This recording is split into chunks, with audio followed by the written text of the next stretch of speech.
Hey y'all, let's talk about Nico Iamaleava and this whole situation that's going on. So yesterday, On3 reported that Nico and his team were in negotiations about getting him some more money.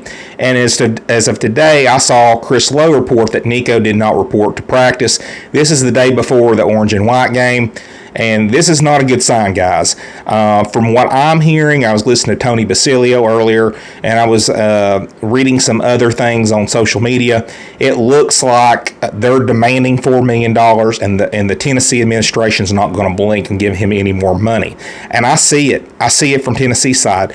What has Nico done to make $4 million a year? Now, listen, I hate NIL. I hate this whole process. But at the same time, if this guy was an absolute stud, I'd say let's do whatever we need to do, right? Give him some stock in Dollywood. Let's get him some. Let's give him some acreage in the Great Smoky Mountains. Whatever we need to do to get the deal done. But guys, Nico didn't play good last year. Okay, he threw for 19 TDs, and 11 of those TDs were against FCS teams. It was against lesser competition. When Nico played in SEC competition, he struggled, and he struggled mightily. Now, not all of that was his fault. Some of that was because of the offensive line, receiver play, but he struggled. He struggled reading defenses and seeing blitzes, and he was a freshman.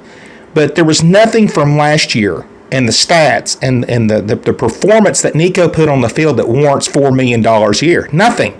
And I was listening to Tony Basilio earlier, and they were talking about they might think that Nico's just not that good, and they're trying to milk every bit of money they can out of this whole situation because they don't see him as an NFL prospect. They were talking about that, and that might be true.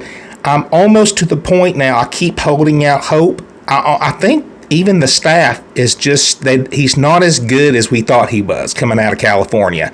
He's not a horrible quarterback, but the money that we started out paying him, the $8 million, $2 million a year type contract that he signed, he's not lived up to that billing. He's not that talent. He's not a great runner. He's not a great passer. He's erratic.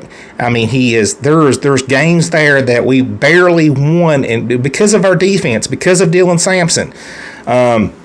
So, it's a bad situation, and I'll say this too. This doesn't help no party. Everybody's a loser in this situation.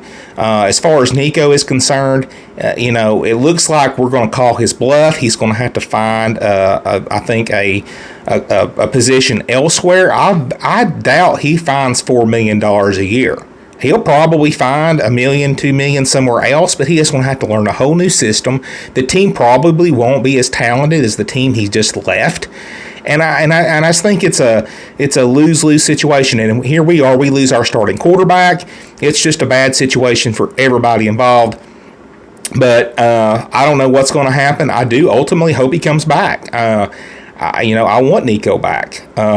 I think he can get better. This will be his second year as a starter. I hope he can develop and become a better quarterback. But it looks like him and his team are trying to strong-will the University of Tennessee into a contract that he is not deserving of. He's done nothing to deserve that contract, $4 million a year.